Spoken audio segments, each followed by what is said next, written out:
just gonna hold my paper up like that though. Okay, check now. Okay, let's see.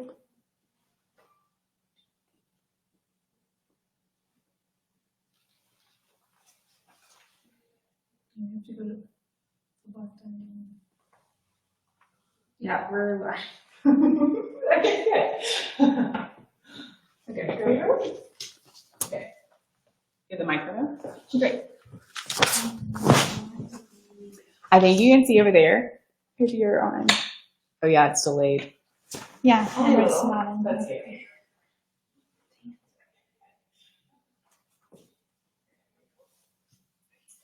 Oh, there now it's like Backwards. Hold on. You got some earring. Now it's over.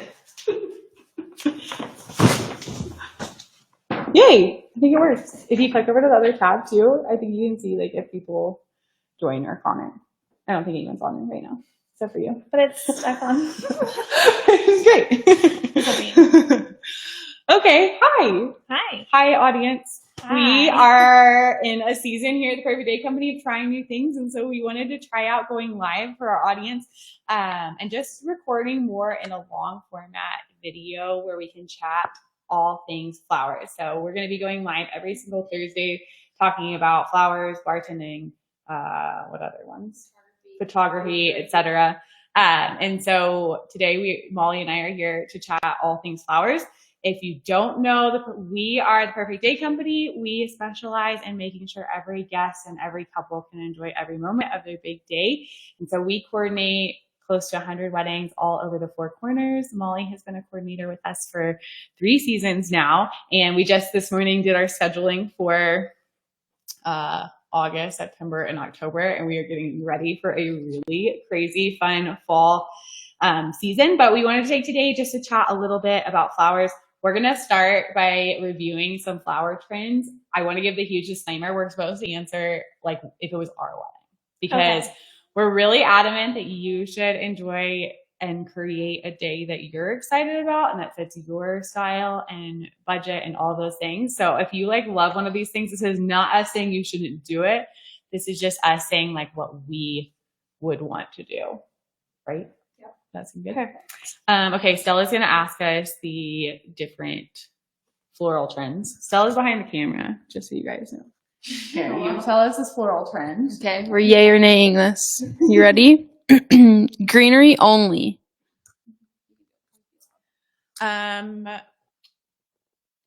this is actually what I did at my wedding, all my tables had greenery only. If I were to get married tomorrow, I would probably not do greenery only. Yeah, but I did at my wedding. Nay. For me, I have to have the pop of color. I know the color is so good.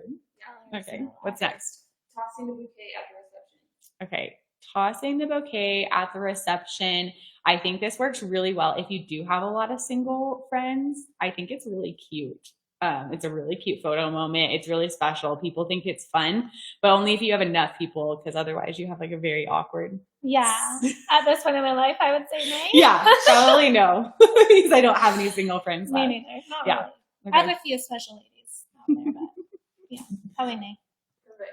Bold, bright colors over soft neutrals. Bold, bright colors. So yay or nay for bold, bright colors? Yeah. Ooh, that's hard. I feel like I'm a bright color person. Bright Yeah. colors, definitely. Especially in spring. Yeah, in spring, summer. I Nope, love the I would still pale do bright pinks, colors though. even if it was in the winter. I love the pale pinks. And The pale pinks. like the peonies for sure. Yeah, Yeah. and even like the dinner plate dahlias that are pale. I don't know. That's a hard one for me. know. I'm middle. Flower girls. Flower girls, yes. I think Especially if they're I cute. someday have nieces. Yeah. I think it'd be really cute to have. It's special when people have them as like special part of the family. Like there's someone that means a lot to them. Yeah, and if you know a little gal that has a great personality, I feel like it brings a lot to the ceremony. Yes, for sure. And the pictures are so cute. Flowers hanging from the ceiling. Florals hanging from the ceiling. If there's something to hang them in, I would say yay. I would say yay too. Yeah. I don't know if it's really worth the money and effort if it's like you're having to build an installation. I've done that a few times and I feel like it wasn't worth the money that it required to build. Yeah, Like if build all a the chandelier. hardware's there, and you Yeah. can make it. You know, if your florist can do it pretty sure. efficiently. It's like a great statement piece for sure. Boutonnieres for every groomsman. Yay. I like that look. I would probably not. I wouldn't do boutonnieres. You don't think so? I just personally wouldn't pay for them. I think sometimes they're not aware of them, and so they like hug and smash them anyways. You know? Like they don't know that they have flowers and on their or like if they have to pin them themselves, it can be a disaster. Yeah, that's for sure. So too. it's definitely the crap. I have this later on too. I feel like boutonnieres get forgotten so often. Oh, for sure. Like we forget to pin them on and people forget to pin them on. And so then you're like spending $25, $40, $50, $60 a boutonniere. Yeah. And then they never get used. So maybe nay. Yeah. Yeah. I don't know. Let's see. Silk or wood flowers instead of fresh. I've seen these done really pretty, but I would never at my wedding. I wouldn't either. I'm fresh all the way, fresh cut. Especially where we live and the people that we have here. You can get There's such just so beautiful, many pretty local flowers. And we always joke, like, we'll put all the decorations on the table and sit around and go, it doesn't look quite right. I don't know. And we'll tweak everything. And then we put the flowers on, like, oh, that's what was missing. It looks so much better. It ties them all together for sure. Let's do florals on the wedding cake.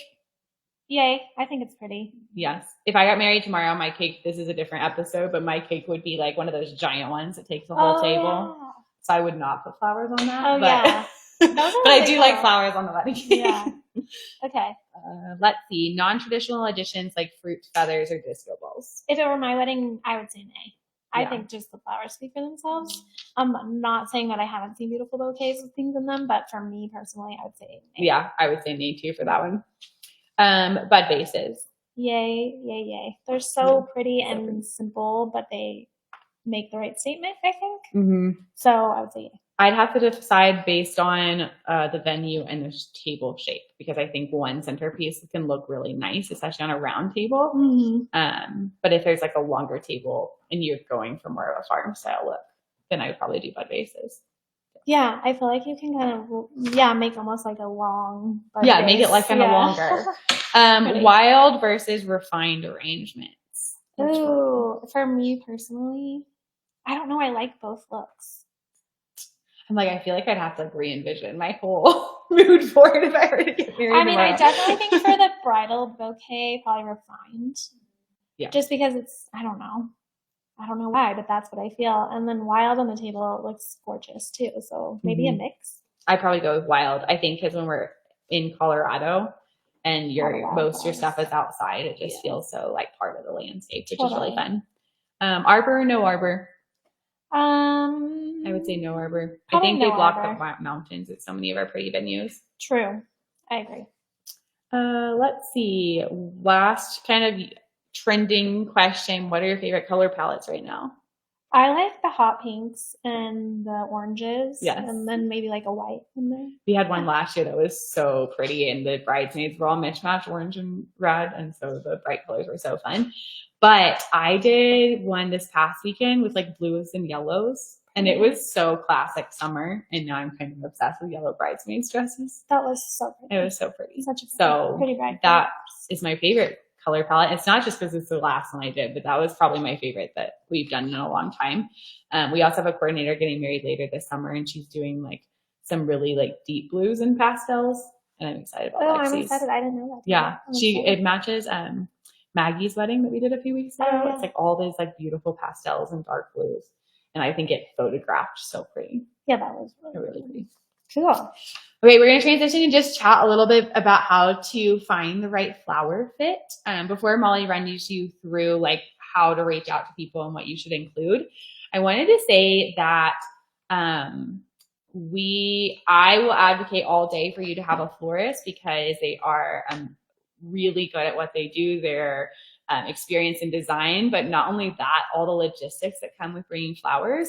That being said, we'll also never tell you not to DIY your wedding. I'm going to make all my floral friends mad by saying that, but if you want to DIY your flowers. So I think one of the things to start out with is how high on the priority list are your flowers, and go to different florists' about page and read about them. So we have some amazing florists in our area. Several of them actually gave input on this live today. We've got Superette Weddings, who sources from tons of local flower farms. Sierra with Abundant Blooms gave us a huge response to some of these questions. And then we also have April's Garden and Adela Floral here in town. And so they are all very unique. And so if you are able to go to their about page and just read what they believe about flowers, read through, and if they're saying, we love flowers and want it to be fun and whimsical and all these things, and you're like, I want someone to take my flowers more seriously than that, then you should probably go with a different florist. Or if you go on their website and it's saying, your florals are the biggest part of your wedding day, they're going to make a statement, all those things, and that's what you believe, you should go with them. But I think sometimes people are trying to make a luxury florist do budget things, and they're not willing to do that and compromise their brand, and vice versa. I find a lot of times like a more casual florist, they're trying to make it on the more luxury end. So I would definitely research your florist, look at the work that they've done, and really listen to how they talk about flowers. And then you kind of talk about what it looks like to reach out to your florist and what all the information that they need. Yeah. So when you first kind of decide what your florals are going to be, what the priority is at your wedding, having an idea of like the color and what exactly you want on the tables, off the tables, on the aisle, on the arbor, and the colors specifically. When I did my wedding, was totally not knowledgeable about flowers, and I wanted a certain flower, but it wasn't the season for it. So kind of understanding that your florist will have all that information as long as you give them the specifics. And then as close as you can get to what specifically you're looking for is the better it is for them to be able to quote it accurately, because you don't want to get to the end of it all and find out that they didn't have enough information to give you what you wanted. So like what pieces you want, the location, how far they're willing to deliver. A lot of our florists around here are so great because they will go pretty far out, I would say, to a lot of the venues in the mountains and stuff. Obviously you have to give them your date, to see if they're even available, because again, they're doing multiple weddings on a specific weekend, and they just want to make sure that they can give you the attention you deserve as well. Kind of fill them in if you have a coordinator, which you should, so that they can speak to the coordinator too about like venue specifics if they need to, something you might not know, that a coordinator could answer and help in that process as well. And then kind of timeline logistics, which is what a coordinator handles. So like drop off, pick up, delivery of vases prior to the date, things that your florist and your coordinator can work together on. So how far in advance? That's a good question. So I was going to say, I think our most frequently asked questions are probably how far in advance should I book my florist, and what budget can I anticipate? Any florist is going to tell you the sooner the better. So all of our florists are very well established. They're booking well into 2027 at this point. And so you want to get on their calendar as soon as possible. We'll honestly tell you that about any vendor. That being said, do not be hesitant to reach out to florists last minute, because a lot of them will have gaps in their schedule. And if they can accommodate you, they will. All of our florists here are so amazing, and they're always trying to go above and beyond for their clients. And so if you do have something last minute, that you decided maybe you didn't want a florist and now you do, don't hesitate to reach out either way. There's a lot of them that will take last minute bookings.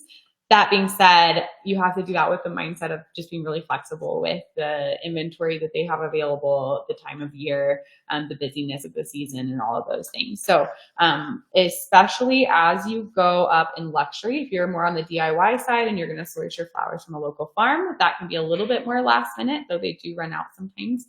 And then farther up you go up the luxury florist line, the further out you're going to want to book. And that goes really for all vendors. Luxury vendors usually book further out.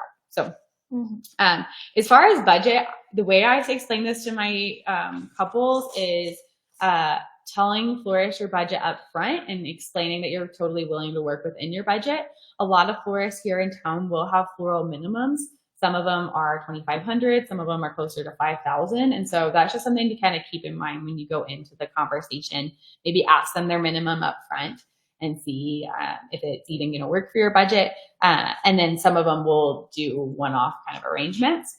Bridal bouquets, just so you have a starting point in our area, can run on the budget end around $250 all the way up to about $750. So that's kind of a large range, but different florists charge different amounts for bridal bouquets specifically. And then obviously everything else will add up. But I typically tell couples to anticipate about that range per table as well. So even if you're doing simple bud bases, it's usually going to be on fairly pricey. Florals are expensive. It's like your number 3 expense, I think, after food and venue. It's just really, it's a big expense. And for some people it's worth it, and some people it's not. Okay, Molly's just gonna run through just some pieces that you might consider for your event. So, and just kind of define some of these terms, because when you reach out to your florist, they're gonna wanna know how many of each pieces so that they can quote your quote accurately. So just run through those. Yeah, so sometimes, probably most times, the most important piece for the bride in particular would be her bridal bouquet. Like Amber said, that can run anywhere starting at $250 up to $750, and that's going to be your specific bouquet for the bride. And then they'll also ask you how many people you have in your wedding party that require bouquets, because that could be 1 or 10. We've had a bridal party of 10, and so they're happy to make those. Just that's our neighbor. You can tell them that we're busy. They're happy to make as many as you need, as long as they have an idea of how many you need. And then there's also the bouquet. If you're into tossing a bouquet during the dance party, you need to let them know about that, because they'll make something that's still beautiful, but probably less pricey, because as you know, it flies into the air and people try to grab it. So they don't want to make it too beautiful or too fancy. Boutonnieres can go on groomsmen, ring bearers, all of the dads, the grandpas, anyone you want. That's going to be the piece that they pin to their jacket or anything really. But again, we were talking about that, and you have to be careful and consider who is in your bridal party, because if they're just going to hug each other and smash them, you might not want to. I think sometimes too, they look best on a suit jacket. So you can put them on a vest or on like a shirt, but that's something to consider too, is like what they're going to be wearing. Yeah, and what does it look like in photos? Yeah. They also make really cool pocket ones right now. Oh, I haven't seen those. So they like go in your jacket pocket, and then they like kind of look like a flower meadow growing out of the pocket of your jacket. That would kind of have really like some like pieces that hang down. Yeah, it's really cute. Corsages are the things that you can wear to prom too. So those go on the wrist. Most of the time we'll see like grandmothers and mothers of the bride, mother of the groom wearing those. They're really pretty accent, and it just makes them feel special and a part of your day.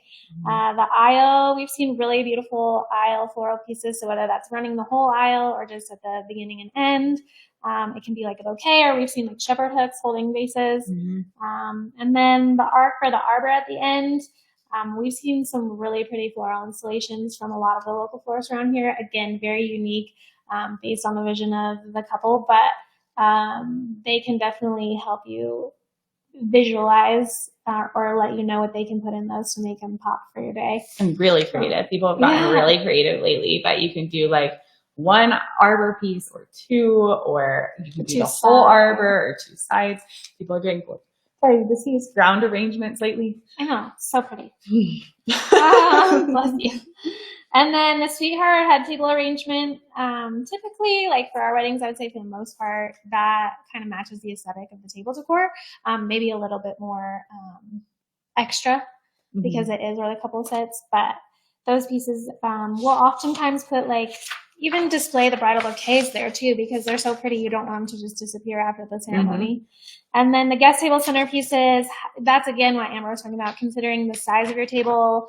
If it's round, if it's a farm table and you want to have a long spread down the center, that's what that would entail. And then so like little accent pieces too. A lot of times, like if our couples get buckets, they'll have a lot of flowers left over, and just the difference it makes on adding them to the bar space or the front desk, if you have a front desk at your venue, or just any of like the little off tables, the little coffee tables. I just think it adds a nice touch. If you want florals on your cake, make sure to communicate that between both your baker and your florist, just so they know how to place them, or if they want assistant placing them, the florist can be there to do that. Signage and lounge area flowers. We've had a wedding where they have a back. What are those signs called? The acrylic signs. Just like a welcome sign, or like a seating chart. Their name, like the one that lights up. Neon signs. Yeah, the neon signs. Like, what are you talking Where about? they've done like a floral arrangement around the copper frame, and Yeah. it's just really pretty. It just adds extra. So And something for like people to take pictures in front of. yeah, exactly. So, and then hanging floral installations are definitely, if that's something you're into, definitely something you should talk about with your florist early. Make sure the venue has the proper hanging equipment and all of that. But they can be really cool statement pieces as well, if that's important to you. Yeah, that's all great. So just when you're reaching out to your florist initially, you don't have to know exactly, but you just want to have a list put together of the pieces that you might want. And you're going to reach out to them so that they can kind of price it out. I always tell my couples, if you can go ahead and tell them all the pieces you think you might need, that's really helpful. And then we can always take some off as we go on. If you decide you actually don't need a piece for the bar, or you don't need extra boutonnieres or something like that. I want to transition to talking about DIYing your flowers.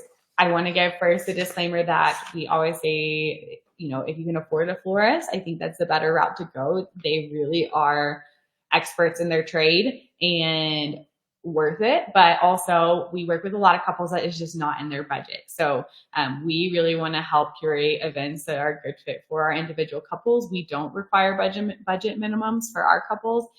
I didn't have like the biggest wedding budget of all time. And so we just want to make sure that weddings are accessible. And so I want to like paint a clear picture that not everyone has to have these beautiful floral installations or these like gorgeous hand designed bridal bouquets. If doing your own flowers is something you want to do, you can absolutely do that. So I wanted to I don't think that's said very often in the wedding world that you can do your own flowers. Yes. You can do that. I feel like my florist friends are going to watch this and be like, why'd you say that? How could you ever say that? So one of the things I did want to say, in our area, we have some amazing local flower farms, and these are just a few of them. But Tanya from Superette Weddings is really, really good at sourcing flowers locally. And so these are places that you can actually, most of the florists in town source locally. So you can actually ask your florist to source from local farms, but also you can order directly from the farm. So one of them is Calabacita Senorita Florist and Farm. They're over in Bloomfield, New Mexico. If you don't follow her on Instagram, you should, because she is the cutest Instagram. I love her. She just has like the cutest Instagram ever. Long Table Durango does bucket pickups. Rainbow Springs Flower Farm, I've worked with her forever. And then Mountain Bell Flower Farm is local to Hermosa Valley, and they are probably one of the bigger flower providers in our area. And so all of these farms are really great working with you if they can find local blooms in your color palette or in your certain style for your time of year. They will, and the buckets are really reasonably priced. So buckets in our area typically run from about $120 to about $200 a bucket, and that's just for like your typical standard size, 5 gallon. I was like, what is 5 gallon bucket? A few things to consider when you're doing your own florals. One is the cost. I think people think, oh, I'm going to do my own flowers and it's not going to cost that much. But typically for like a standard dining room in our area, we're doing close to like 7 to 8 buckets per. So if you're paying $200 a bucket, you're already at $1,600. So that's just something to kind of keep in mind, is that it is a great way to save money, but it's not free. Flowers are expensive. They're expensive. Yeah. I'm going to let you go down. We're going to alternate bullet points. Timing. The time it takes to make flower arrangements is not short. If we're helping assist on making like bed vases and stuff, I mean, it takes us, I don't know, an hour, a couple hours to do our dining room. So and that's with like several people. So if it's just you, you definitely want to, find some people, bridesmaids, moms, to help you put them together, and consider that it's going to take more than just a quick more time than you think. Not only the actual arranging of them, but actually the prepping of flowers, the ordering of them, picking them up. So there's just a lot to consider doing the week of your wedding. So you're gonna have to go get the flowers, you're gonna have to keep them cold. And then I don't think people realize the amount of prep work that goes into like taking a flower that came off a plant, bringing it to the farm takes it off, puts it in a bucket. And then when you get it, you have to strip all the leaves off the bottom, trim the bottoms. You have to like trim dead petals. Some of flowers are handled completely different than other flowers. And so just doing your research, but also knowing that that's going to take a lot more time than you think. Also the timing on site during an event. So it takes quite a bit of time to set those things up, to put them out, to make sure they're refrigerated and cold until we can set them out. These are things that you can work with your coordinator on. If you are DIYing your flowers, we'll be able to like talk you through a lot of these logistics. But it is something you're sacrificing when you're not hiring a florist, is having to think of all these things that when you pay a florist, you're not just paying for the flowers, you're paying for all these things as well. And their experience. They're so experienced. So experienced. Like, I mean, yes, we do our best to make everything look great for you, and you do your best too. But at the end of the day, when they come in and design, they have like a very specific design in mind when they're placing florals. So and yes. the colors are right, and the colors match, Yeah. and the textures are consistent. But I mean, yes, if based on your budget, you can make things look really nice. Mm-hmm. So never to discourage, again, the DIYing thing, Mm-hmm. but don't expect a florist's experience if you're asking your coordinator to help assist with that, or if you're doing it yourself. Absolutely. It's probably not going to look the exact same. One of the things, especially in our area, is the transportation of flowers. I think we don't actually, some of our venues, you can drive right up and you take them right up the stairs and it's not a big deal. But a lot of the venues in our area, you're like off-roading to get there. Or up a mountain. Yes. I don't think people actually consider the fact that like, okay, how are we going to get the florals out of a refrigerator, keep them pretty and looking good for 8 hours, and then get them up a mountain and set out in the burning hot sun. So just something to consider, especially if you're with your ceremony flowers, if they're going to be sitting out all day. Or if it's going to rain. Or if it's going to rain. I know, all of those things. And so just something to kind of consider is the transportation. And then I'll let you talk about setup and cleanup. Yeah, so setup, again, can take a while depending on what you're looking for. And, you know, if you're having someone hang something on an arbor, that takes time, and it has to be set at a certain time because it can't sit in the sun for so long. So definitely something to consider. And then who's going to clean up all the flowers? What's going to happen to all of the flowers? If you rent your bud vases, you need to have something to put your flowers in if you want to keep them, or if you're going to have them pressed or preserved in any way. Again, have somewhere to put them. You have to keep them cool to preserve the flowers. Those are all things to consider. You know, we love flowers. So if you're not going to keep them, many of your vendors might want to take them home and enjoy them, or just things to consider as you plan your florals. Yes. And then like I said, I just want to keep reiterating, when you're paying a florist, you're not just paying for flowers. So yes, you're paying for the experience, but you're also paying for a lot of tools. And so florists have all the shears and the floral wire and the floral foam and the vases. And sometimes they use like fertilizer to cap up the flowers. There's all kinds of stuff. I don't even know because I'm not a florist. Sugar. It's like all kinds of stuff. I saw a florist once like polish certain kinds of flowers so that they look pretty, and like tweak them and trim them and all kinds of stuff. So just keeping in mind that like when you do your flowers, you're also going to need to make sure you have all of the tools and supplies to make that happen. And the last thing I just wanted to hit on is that when you are DIYing your flowers, you want to really take into consideration what's in season during your time of year. I think sometimes we all make Pinterest mood boards and then we go and we're like, oh yeah, I need roses for my mood board, but roses aren't in season. That's kind of a bad example because most of our roses. Is a good one. Peonies is a good example. Hydrangeas, dahlias. Sunflowers. Dahlias are late. Sometimes. Yeah, dahlias and sunflowers are late, and the other ones are early. I had a couple ask me for Russian sage. They really, really wanted Russian sage, but it was in June. I was like, Russian sage just doesn't grow that time of year. And so especially with the local seasonality of everything, just making sure that's important. We're just going to hit on some flower mistakes real quick, and then we'll wrap up. Sounds good. What are some flower mistakes? Let's see. I wrote that this might seem weird to the outside world, but a lot of florists will have contract clauses that specify that you can't have other florists or DIY your flowers at the wedding. And that's just because the florists are having to protect their reputation. So when someone arrives on site at a wedding and they see these, ceremony centerpieces that maybe you arranged or a different florist arranged, but it gets attributed to the florist whose name's on the project, that can jeopardize their reputation. And so a lot of florists, you'll see when you review their contract that they'll have a clause that you cannot have like another florist or DIY flowers at your wedding. So when you see that, just don't freak out. That's not uncommon. They're just wanting to protect like their brand image. Totally. And then another thing is sometimes couples or family members will encourage like making your own bouquets, but if that's not something that your brain has space for, you shouldn't feel pressure to do that. Also, like florists will wrap their flowers very specifically and make them look very nice for like portraits. They're totally thinking ahead to those things, like your photography, what it's going to look like in photos. So if you don't have it in you to make your own bouquets, then it's definitely, I think florists are the way to go, just because they are experienced. They know what you want, and they can especially on your wedding day. Like if you don't have a way to keep your flowers closed, I've seen a lot of couples say, "Oh yeah, we're gonna DIY my bouquet," and then it gets to 10 a.m. on the wedding day, and they're like, "I don't have time to do this. I don't want to do this." Yeah. So that can be really stressful. Yeah. And storing it, all the things. For sure.